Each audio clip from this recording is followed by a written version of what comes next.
Madame, Monsieur, bonsoir. Élections législatives en Tunisie au menu de questions d'actu ce soir.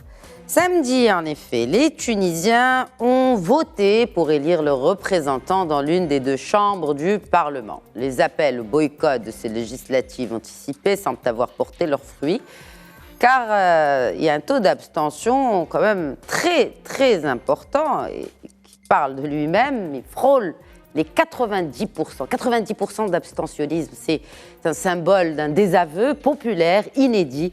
Il s'agit du plus grand, d'ailleurs, taux d'abstention en Tunisie depuis la révolution de 2011. Et c'est aussi, à l'avis de certains observateurs, de plusieurs experts, une humiliation pour le président Kais Saïed, qui se retrouve très affaibli, en manque de légitimité, surtout qu'il s'apprête, enfin qu'il attend, de se remettre sur la table des négociations avec le Fonds monétaire international, le FMI, autour d'un prix crucial pour une économie agonisante. Encore faut-il que le Fonds programme le dossier des réformes tunisiennes à l'ordre du jour de l'une de ces réunions. Et ce n'est pas le cas, ou ce n'est toujours pas le cas du moins. Le parti d'opposition, le Front du Salut National, le FSN, semble avoir vu juste en qualifiant aussi de désaveu international. Cette fois, le report par le Fonds monétaire international à début janvier, au plus tôt, d'un accord définitif sur un nouveau prêt de quelques 2 milliards de dollars demandé par la Tunisie et qui aurait dû être donné déjà lundi, donc hier, 19 décembre.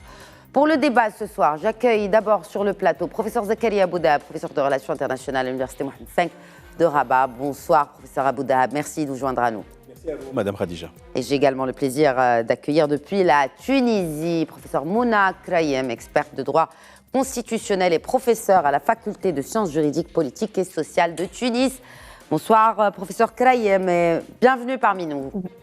Bonsoir madame. Également depuis Tunis, professeur Khalid Debabi, expert et chercheur en droit constitutionnel et sciences politiques. Bienvenue à vous également. Vous êtes également enseignant à la faculté de sciences juridiques et économiques de Jendouba. Bienvenue à vous également, professeur Debabi. Bonsoir et merci pour l'invitation. Merci. Merci à vous de l'accepter. Professeur Krayem, alors peut-être comme le veut la tradition dans cette émission, c'est une émission d'actualité, mais nous plantons le décor pour d'abord faire un peu de pédagogie. Parlez-nous un peu de la structure législative tunisienne et surtout de la raison de la tenue même de ces élections législatives anticipées. Le président avait annoncé dès le 17 septembre 2021 son intention de créer un nouveau parlement à travers des élections législatives. Bien évidemment, ce parlement vient à la suite de la dissolution, je dirais, du parlement de l'ancien parlement, parlement de 2014. Voilà, nous sommes en présence d'une nouvelle conception du pouvoir législatif. D'ailleurs, la Constitution de 2022 ne parle pas de pouvoir, elle n'utilise pas le terme pouvoir, elle parle plutôt de fonction législative. Et cette fonction législative a été confiée à un organe qui s'appelle l'Assemblée des représentants du peuple, mais aussi à un conseil des régions et des districts, à une chambre des régions et des districts. Donc, c'est un parlement bicaméral. Nous avions un parlement monocaméral constitué d'une seule chambre. Maintenant, nous aurons un parlement bicaméral. Mais bien évidemment, ce parlement ne pourra pas exercer toutes les fonctions qui lui ont été attribuées parce que certaines d'entre elles nécessitent l'intervention des deux chambres. Maintenant, nous aurons une seule chambre avec les élections qui ont eu lieu il y a 2 jours et on attend le deuxième tour qui aura lieu le 23 janvier prochain. Ce sont des attributions très réduites. Il sera vraiment confiné dans une tâche minimaliste, je dirais. Il ressemble plutôt à une chambre d'enregistrement, ce qui était le cas de la Chambre des députés avec la Constitution de 1959, c'est-à-dire la première constitution tunisienne post-républicaine. donc, nous aurons un Parlement un peu bizarre dans sa composition. Qui sert pas à grand-chose finalement. C'est-à-dire que, comme ce que disait d'ailleurs un des partis de l'opposition, eh bien, tout simplement, les compétences sont tellement réduites qu'il est même difficile d'attribuer à ce Parlement le nom de Parlement. Tout à fait, c'est un Parlement réduit dont les fonctions étaient réduites à leur plus simple expression. C'est une chambre d'enregistrement, c'est comme ça que je l'ai qualifié personnellement lorsque j'ai fait une intervention justement sur le pouvoir législatif dans la Constitution de 2022, et ce n'est même pas un pouvoir, c'est une fonction.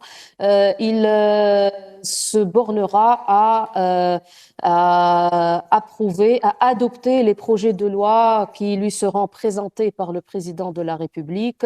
Il lui sera impossible de destituer, par exemple, le président de la République qui n'assume aucune responsabilité politique devant le Parlement. Même la mise en cause de la responsabilité du gouvernement est entourée de conditions extrêmement difficiles et nécessite l'intervention des deux chambres. Donc, ce sera vraiment une procédure symbolique qui ne fonctionnera, qui ne sera jamais appliquée. Donc voilà, c'est un Parlement qui adopte des projets de loi, qui n'assure pas une fonction de contrôle, qui n'assure pas une fonction élective, comme c'était le cas avec la Constitution de 2014. Donc je ne suis même pas convaincue qu'il mérite le nom de Parlement, ou puis la qualité d'un Parlement au sens démocratique et au sens constitutionnel du terme.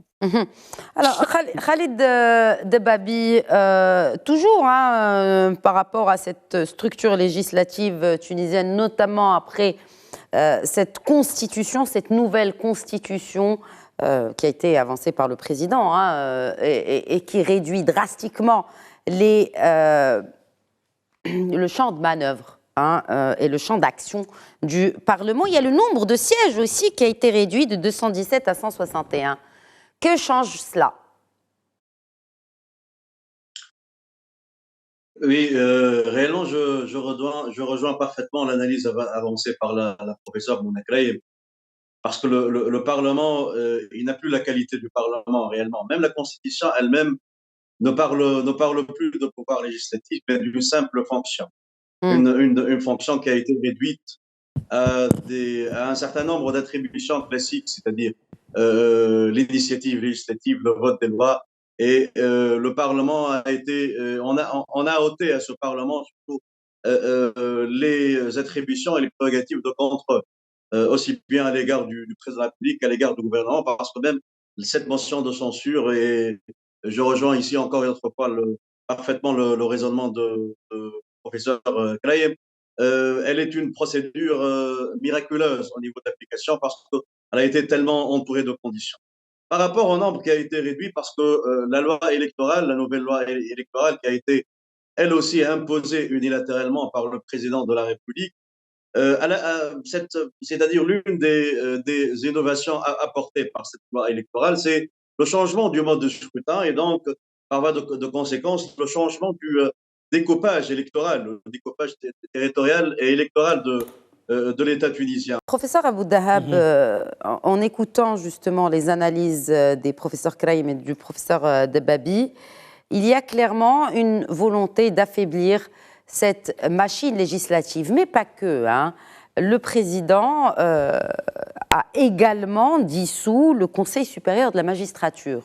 Donc on voit qu'il y a un affaiblissement de l'appareil législatif, un affaiblissement aussi, ou une prise de contrôle, un peu, de l'appareil judiciaire, jusqu'où peut aller justement le président dans son contrôle des institutions démocratiques de ce pays qu'est la Tunisie. Il ira jusqu'à établir un ultra-présidentialisme, comme on dit, c'est-à-dire un régime présidentiel aggravé, accentué, qui dépasse peut-être en proportion celui qu'a établi déjà M. Erdogan en Turquie. Et déjà même l'institution du Premier ministre, en réalité, après le départ de l'ancien Premier ministre, n'a pas réellement rempli sa fonction. Et donc, par conséquent, les Tunisiens eux-mêmes le savent plus que moi. À partir du 25 juillet 2021, il y a eu réellement un coup d'État constitutionnel. Donc, l'écartement ou l'abolition d'une constitution qui avait constitué un sursaut patriotique national tunisien et qui était la résultante de la révolution du jasmin de 2011 et qui a pris du temps afin d'établir quasiment un régime parlementaire qui a fonctionné tant bien que mal avec M. le Marzouki, jusqu'à donc son départ, quand il a terminé son mandat avec Qaïd Beji Sebsi, et donc M. Saïd, qui devient président de la Deuxième République en 2019. Alors, dès le départ, c'est vrai qu'il y avait des problématiques de majorité, etc., et Nahda qui présidait jusqu'à une date récente ce Parlement.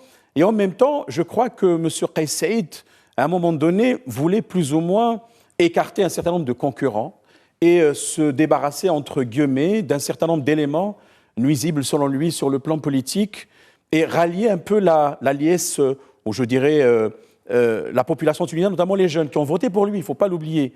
Aujourd'hui, il y a certains des parties de la population qui se renversent contre sa démarche. Et au final, il est vrai, aujourd'hui, nous sommes dans l'effacement constitutionnel d'institutions qui ont été élues démocratiquement, pas d'appareil judiciaire digne de ce nom, pas de parlement. Et donc la résultante, c'est le scrutin du samedi dernier, avec ce taux qui est franchement exceptionnel, inédit dans l'histoire politique et constitutionnelle tunisienne depuis son indépendance en 1956, 8,8%, c'est-à-dire 1 ou moins 1 sur 10 sont partis voter. Ça veut dire que les problèmes des Tunisiens sont ailleurs aujourd'hui. C'est aussi un vote ou un scrutin sanction. Alors, un scrutin sanction, et il a sanctionné aussi. Bon, il y a eu des appels au boycott. Il y a 12 partis qui ont décidé de boycotter ces législatives. Professeur Debabi, il y a aussi des listes partisanes qui ont été écartées constitutionnellement. Enfin, déjà, comment on peut écarter des listes partisanes et comment un taux aussi faible peut quand même mener à constituer un Parlement, même s'il y a des circonscriptions où il n'y a pas de candidats. Oui, la nouvelle loi électorale était une très mauvaise loi réellement. Tout d'abord, il faut situer cette loi-là dans son cadre précis. Parce que selon moi, cette loi, c'était la deuxième étape après la Constitution de 2022 pour asseoir définitivement le projet politique individuel et unilatéral du président de la République. On sait tous que le président de la République, et cela a été toujours une constante dans ses discours politiques, il a toujours un problème avec les corps intermédiaires, surtout les partis politiques. C'est-à-dire, il a une position radicale par rapport aux partis politiques, il ne croit pas aux corps intermédiaires d'une manière générale. Et donc, ce mode de scrutin uninominal, ce passage vers le mode de scrutin uninominal était un passage délibéré et cherché, selon moi. Parce que ce mode de scrutin uninominal, en l'absence d'un système partisan structuré en Tunisie, parce que malheureusement, depuis 2011, peut-être le maillon faible de système politique tunisien était le système partisan. On n'a pas de parti politique au sens vrai du terme, on n'a pas de parti structuré. La majorité écrasante, pour ne pas dire tous les partis politiques sont des partis personnels et personnalisés, etc. Donc, faute d'un système partisan structuré et rationalisé, le mode de scrutin uninominal va écarter totalement les partis politiques et va écarter ce rôle d'intermédiaire que jouent les partis politiques dans n'importe quelle élection, surtout les élections législatives, bien sûr. Et c'était voulu, selon moi, par Kais Saïd pour circuiter les partis politiques et achever définitivement les partis politiques qui trouvaient toujours de difficultés. Surtout qu'on a aboli aussi le subventionnement public des campagnes électorales. Et donc, cela va amener, on a observé la conséquence, c'est-à-dire des candidatures individuelles, des candidatures anarchistes, folkloriques, etc. Et donc, c'est ça le résultat logique d'une stratégie politique dressée préalablement par Kais Saïd pour écarter et exclure les partis politiques, parce que C'est ça le credo de Kais Saïd. Kais Saïd, C'est ce qu'il a fait aussi dans ce conseil supérieur de la magistrature, qui est généralement un miroir de la constitution politique ou de l'état de droit, oui, mais de l'état de droit un peu quand même partisan, parce que effectivement, une partie de ce conseil est élue. Elle fait partie de ce même Parlement qui est en phase de reconstruction. Je crois qu'on a perdu la connexion, encore une fois, avec professeur Debabi. Je vous reviens, Mouna Kraïm, par rapport à ces premiers résultats. On a déjà des résultats préliminaires de ces élections législatives. 21 candidats qui ont obtenu des sièges parlementaires dès le premier tour. Que signifie cela? C'est-à-dire qu'on est autour déjà de 20%, alors que le deuxième tour aura lieu, comme vous l'avez dit, ce sera en janvier prochain pour les 133 circonscriptions électorales, alors que certaines n'ont pas de candidats. Quelle issue peut-on envisager, n'est-ce pas, après ce deuxième tour? De toutes les manières, le décret-loi relatif aux élections qui a modifié la loi électorale, qui était une loi organique, vous voyez déjà, on modifie des lois organiques par de simples décrets-lois pris unilatéralement. C'est un décret-loi, Marsoum, pris unilatéralement par le président de la République. Donc, ce sont des textes qui n'ont pas été soumis à une délibération démocratique, comme c'était le cas pour les lois dans la Constitution de 2014. Bref, ce texte prévoit le cas de vacances définitives, justement, du Parlement. Donc, il y aura un Parlement incomplet, c'est-à-dire qu'il n'y aura pas, dès le départ, 161 membres de députés, puisqu'il y a déjà des circonscriptions qui n'ont pas réussi à avoir un candidat. Il y a des candidats uniques également dans certaines descriptions, donc il n'y a pas eu de véritable compétition électorale. Et ces hypothèses ont été prévues justement par ce texte qui prévoit aussi la tenue d'élections partielles pour justement élire des candidats, des députés dans les circonscriptions où il n'y a pas eu de candidats. Donc, c'est une hypothèse prévue, programmée par ce texte, mais moi, je pense à un problème beaucoup plus grave qui est tout cet argent dépensé pour avoir finalement un Parlement qui ne fait pas grand-chose ou qui ne fait rien du tout. C'est-à-dire tout ça pour ça, des élections, des candidats, des conditions difficiles, pas d'argent public pour subventionner les campagnes électorales, comme c'était le cas avant. Donc, je ne sais pas comment va fonctionner ce Parlement, déjà amputé d'une bonne partie de ses membres, et il y aura toujours, nous aurons toujours des élections, nous allons toujours courir le risque d'élections anticipées parce qu'en plus de cela, en plus de la vacance, il y aura la possibilité du recall, c'est-à-dire le retrait de confiance par le peuple lui-même. C'est une nouvelle technique prévue justement par cette loi électorale et qui permet à un certain nombre de votants, d'électeurs, de retirer leur confiance aux candidats. Donc, alors, on sent vraiment la touche du juriste, n'est-ce pas, professeur Kraïm? On sent la touche du juriste qui vraiment visse bien ces lois. Où on sent que Kais Saïd, qui est un juriste chevronné, on sent sa touche dans toutes ces lois qui, au final, ne servent qu'un seul parti, c'est lui-même. Et bien évidemment, ce sont des textes écrits par le président de la République et qui expriment la vision du président de la République qu'on connaît déjà tous depuis 2011, parce qu'il n'a pas cessé de réclamer la nécessité d'instituer un régime présidentialiste. Il n'a pas arrêté de réclamer le retour à la Constitution ou faire l'éloge de la Constitution de 59 qui prévoit un régime hyper présidentialisé dans lequel le président est la clé de voûte de tout le système.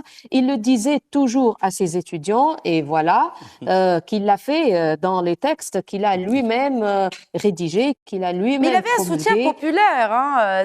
Il n'a pas manqué de soutien populaire, justement, parce qu'il dénonçait la corruption, il dénonçait justement ce partisanisme et ces reliquats de l'ère Ben Ali qui sont restés. Mais au final, on se retrouve avec un président avec tous les pouvoirs. Enfin, quand bien même, avant Ben Ali, c'était le cas, mais c'était au moins un peu dilué, quoi. Tout à fait. Il bénéficie toujours d'un soutien populaire assez large, même si sa popularité est en chute maintenant. Mais le peuple, une frange importante du peuple a voté aussi pas pour Kais Saïd, mais elle a voté contre le parti Nahda et contre l'ancien système. Donc, on a trouvé dans Kais Saïd le sauveur qui allait justement nettoyer, il utilise souvent cette expression, nettoyer le pays de tous les corrompus. D'ailleurs, il a même justifié, et le président lui-même de l'instance indépendante pour les élections, qui n'est pas indépendante du tout, à mon sens, il a justifié le taux d'abstention assez élevé par le fait que tous les corrompus ne sont pas allés voter. Ah ben voilà. Ça fait des millions, donc, quand même, de citoyens. Justement, moi, personnellement, je n'ai pas voté parce que je ne participe pas à cette mascarade électorale pour voir un Parlement qui ne fait rien du tout, le Parlement du président, avec les lois du président, etc. Mais je ne suis pas corrompue pour autant. Donc voilà, on présente des arguments populistes, justement, qui touchent une frange de la population tunisienne qui ne comprend pas grand-chose aux valeurs juridiques, aux principes juridiques, mais qui est là juste pour se venger. C'est-à-dire cet esprit de vengeance a animé les discours du président de la République et malheureusement, ces discours ont trouvé un écho important auprès d'une frange importante de la population tunisienne. Et ça ne touche en rien à la légitimité du président, hein. La légitimité, elle est en train de chuter, malheureusement, parce qu'on ne peut pas gouverner seul dans un pays. C'est un président qui a écarté les partis politiques. On ne peut pas faire la politique sans parti politique. C'est également une légitimité qui a pointé du doigt tous les opposants comme étant des corrompus, comme étant des mauvaises personnes, hein, qui sont là juste pour mettre les bâtons dans les roues. Donc, on ne peut pas gouverner seul. Il n'y a pas de démocratie à sens unique. Il faut un paysage politique pluraliste, il faut qu'il y ait un pluralisme, sans parler du multipartisme, il faut qu'il y ait un pluralisme politique, il faut qu'il y ait des avis et des contre-avis, comme cela se passe dans toutes les démocraties qui se respectent. Nous, on est dans une situation de la pensée unique, de l'idéologie unique, du sens unique, et si tu n'es pas avec moi, tu es forcément contre moi. Donc, cela ne peut pas durer très très longtemps, malheureusement. Alors, ce n'est pas un bon signe pour la démocratie. Oui, certainement. Alors, Khalid Babi, l'opposition appelle au départ du président Saïd. Jusqu'où cet appel peut-il être entendu? Peut-il être déjà réaliste, compte tenu, encore une fois, de l'appui populaire dont jouit le président? On m'informe que professeur Debabi n'est pas joignable. Alors j'ai une autre question à vous adresser avant de parler de l'appui international du président Kais Saïd. Je voudrais parler donc tout à l'heure, Madame Kraïm parlait du sauveur, enfin cette perception de sauveur, sauf que là, si on se réfère aux chiffres, il y a aussi des ingrédients, hein, dans cette soupe qui mettent la marmite à ébullition littéralement, ce sont ces éléments socio-économiques. Un taux de croissance qui est faible, post-Covid, etc. Mais là, on a un taux de chômage qui dépasse les 30% chez les jeunes. On a l'inflation à 10%, on a la pénurie qui est assez récurrente sur certains produits comme le lait, le sucre ou le riz. Bref, on a quand même une pression socio-économique très, très forte sur les épaules de ce président. Est-ce que vous pensez que ça pourrait effectivement accélérer la fin de cette situation? Alors, je me joins bien entendu à ce que disait le professeur Kraïm, c'est que effectivement les corps intermédiaires, que ce soit les partis politiques, les syndicats, les associations, sont des pare-chocs très importants et nécessaires en démocratie. Parce que sinon, le chef de l'État va se retrouver seul face à la crispation populaire qui pourrait générer en des actes de violence. Parce qu'il y a des zones chrysogènes. Ça impacte tout le monde, pas seulement que la Tunisie, le Maroc, l'Algérie. Les conséquences de la guerre en Ukraine, la cherté, l'inflation galopante, etc., etc.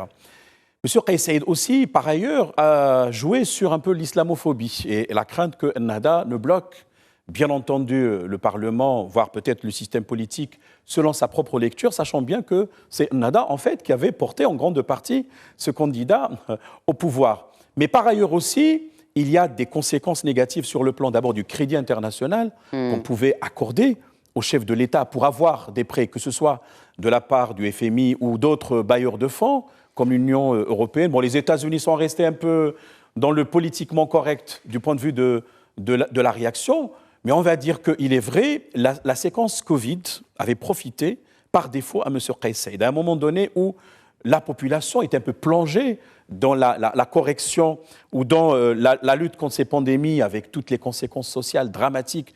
Mais aujourd'hui, quand même, il y a des convulsions qui sont là. Moi, j'ai regardé pas mal de vidéos sur des gens qui ne demandent que de la farine, de la semoule, de l'huile, du sucre, comme partout ailleurs. Et je me pose la question, même avec cette configuration, est-ce que demain, le chef de l'État, M. Kais Saïed, aura, on va dire, le courage politique et tous les moyens et les leviers nécessaires pour gouverner et répondre aux demandes sociales qui vont crescendo.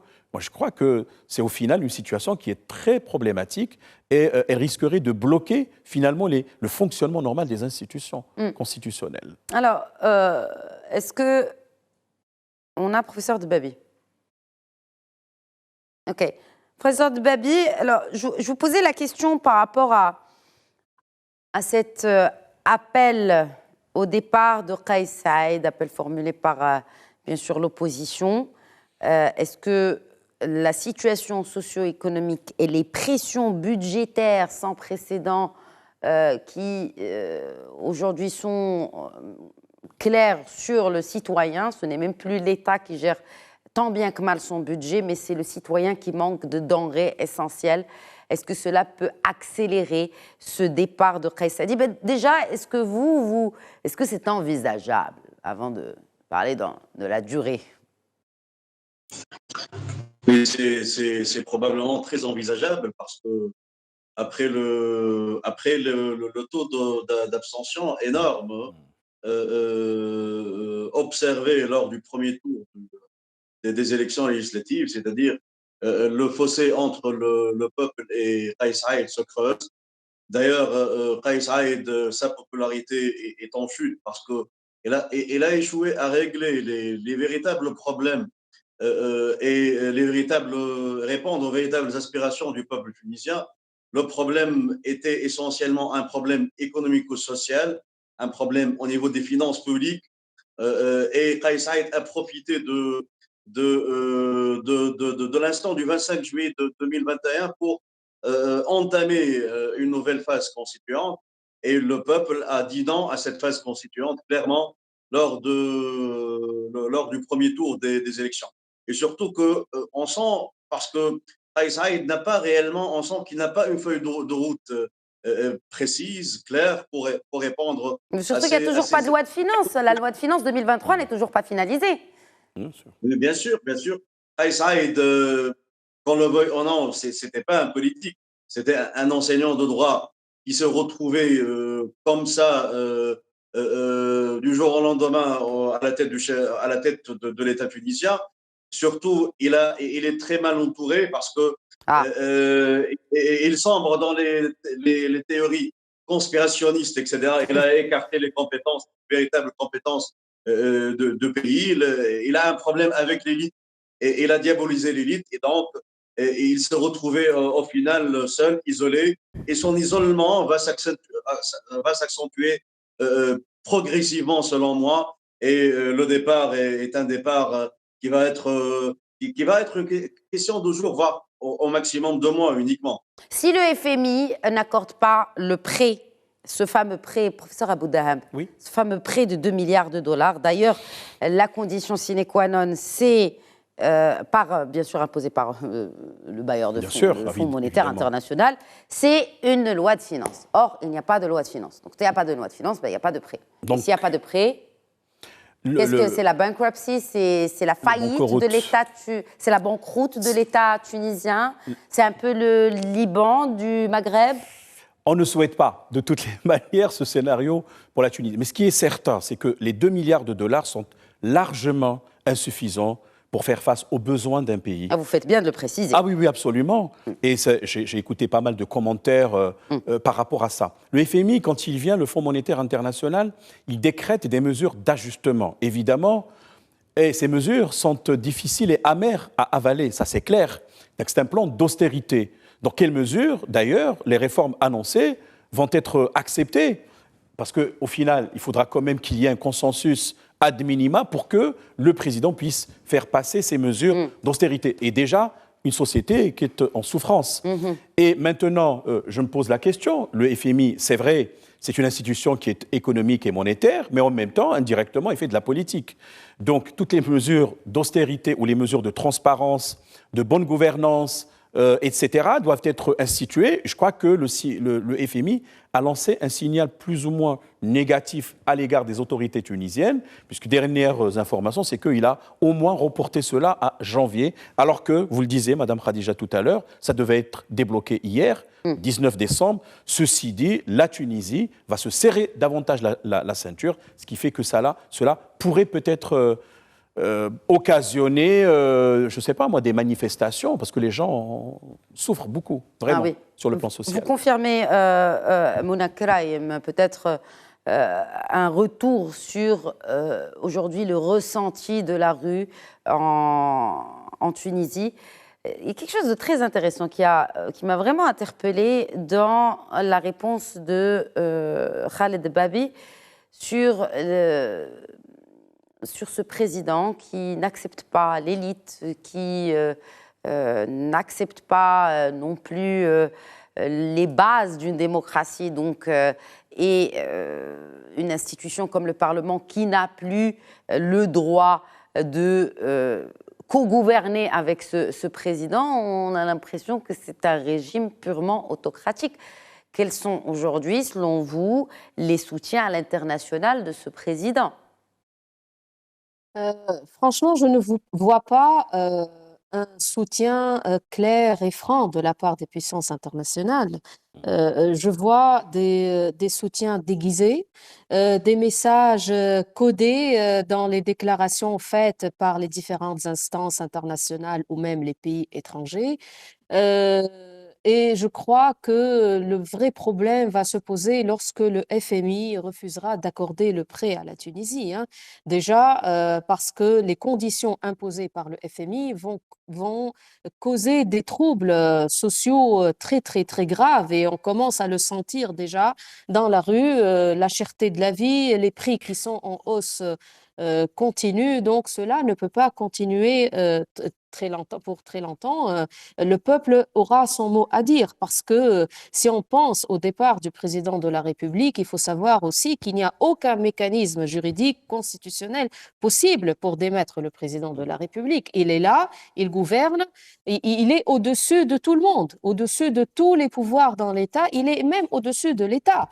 Donc, la vraie révolution sera une révolution de la rue et j'espère qu'elle ne sera pas dangereuse, c'est-à-dire qu'il n'y aura pas de pertes vitales, qu'il n'y aura pas de dégâts humains, mais je sens et je pense, comme l'a dit mon ami Khaled Dabeb, et je le rejoins dans ce qu'il a dit, que cette situation ne peut pas durer très longtemps. Malheureusement pour le pays, il faudra que le président Kais Saïed se borne à résoudre les problèmes économiques qui ont une priorité par rapport à l'établissement d'un parlement ou d'un conseil des régions ou même d'une nouvelle constitution. Le peuple tunisien ne veut plus entendre ni de la constitution, ni du droit constitutionnel, ni du parlement, ni de rien du tout, de tout cela. Le peuple tunisien commence à avoir faim et c'est ça le déclencheur peut-être d'une révolution qui est en train de se préparer malheureusement si le président de la République ne prend pas les mesures nécessaires pour mettre fin à tous les problèmes d'ordre économique. Mais malheureusement, toujours le président de la République, il vit dans sa bulle comme s'il était déconnecté de la réalité et lorsqu'il est en réunion avec les membres de son gouvernement ou bien avec la chef du gouvernement, il continue toujours à accuser des partis qu'on ne connaît pas. Il les accuse de troubler l'ordre public. On ne connaît pas, on ne sait pas de qui il parle.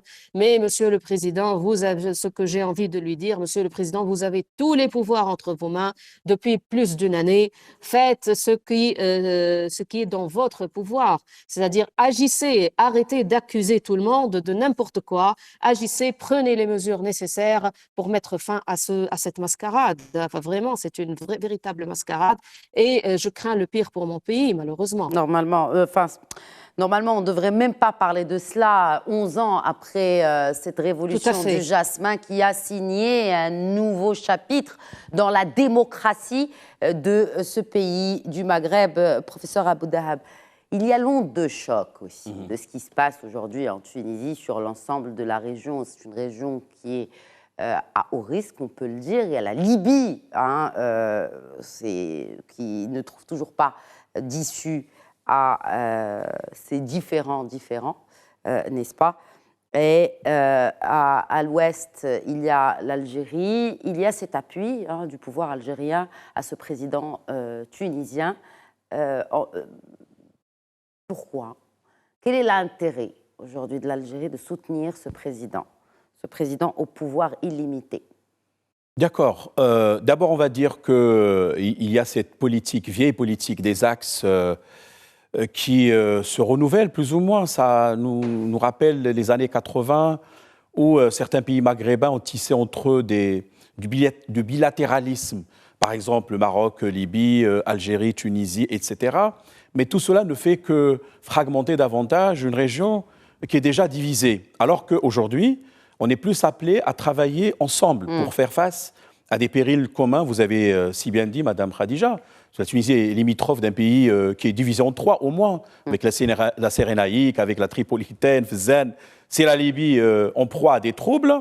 L'Algérie, c'est vrai, a une certaine influence, il faut le dire, considérable.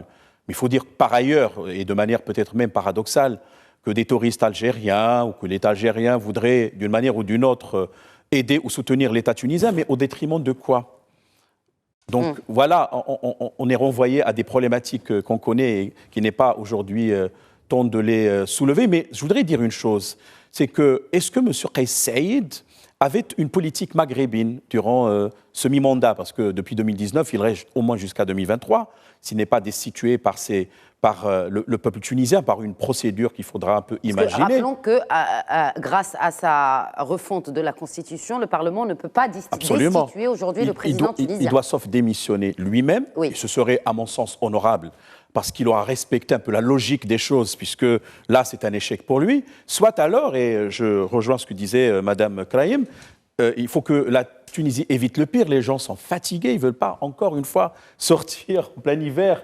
Même le timing, le choix du vote est bien étudié, comme disait tout à l'heure monsieur Debabi. Mais il a respecté quand même le calendrier. Il a respecté le calendrier. Le calendrier très qu'il avait annoncé, absolument. C'est décembre.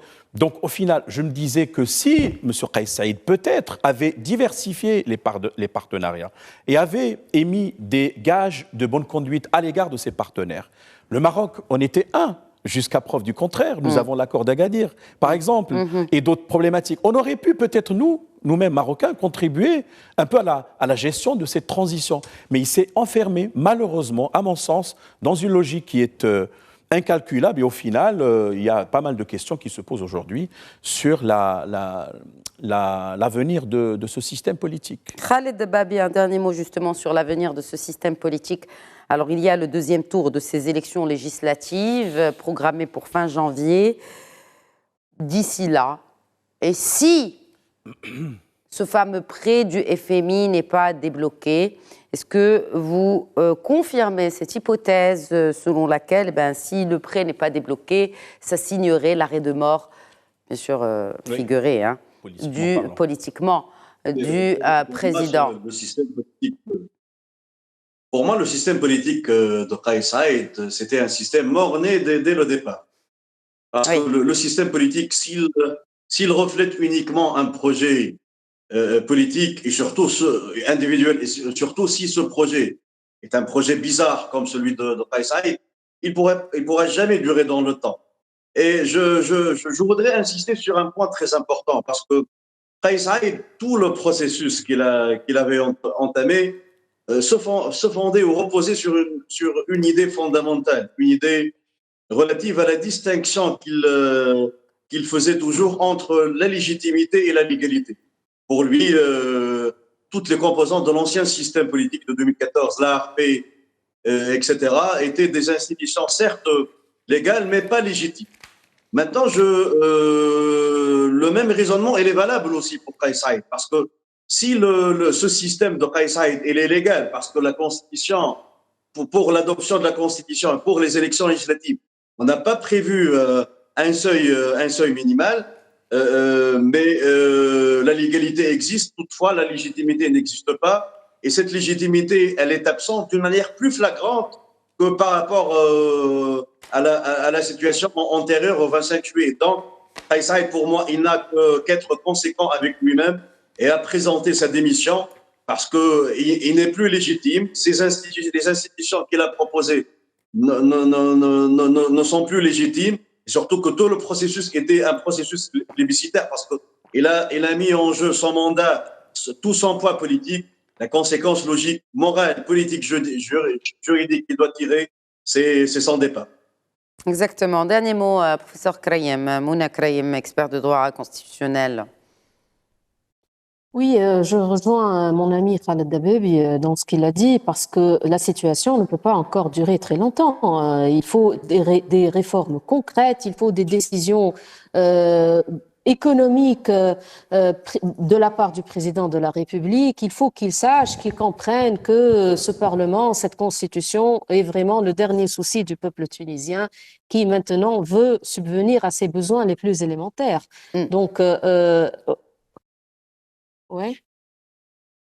Oui, je vous laisse finir, professeur Krayem. Voilà, donc il faut vraiment que le président de la République, s'il veut vraiment la paix pour son pays, s'ouvrir à l'opposition, s'ouvrir aux partis politiques, écouter, savoir écouter, ne pas rester dans sa bulle et surtout savoir s'entourer de compétences. Sinon, la situation va dégénérer et franchement, comme je l'ai dit tout à l'heure, je crains le pire pour mon pays. On ne le souhaite pas pour nos frères et sœurs tunisiens. Bien sûr. Un dernier mot, professeur Abou Dahab. Moi, je dirais ce que disait Montesquieu dans l'esprit des lois. Tout homme qui a du pouvoir est porté à en abuser. Il va jusqu'à ce qu'il trouve d'autres pouvoirs. Il faut que le pouvoir arrête le pouvoir. Et c'est la théorie de la séparation des pouvoirs que nos amis tunisiens connaissent très très bien. Et par conséquent, s'il n'y a pas de contre-pouvoir, c'est l'autoritarisme avec toutes ses dérives. Tout à fait. La Tunisie mérite mieux. Je crois que la révolution avait érigé le pays au standard très élevé. Ça a été même donné comme modèle. Et du coup, là, nous sommes dans une contre-révolution et je crois qu'il est temps de reprendre l'élan patriotique, cet impetus qui a été insufflé à partir de 2011, institutionnalisé par 2014, pour pousser la Tunisie vers le meilleur et vers le mieux.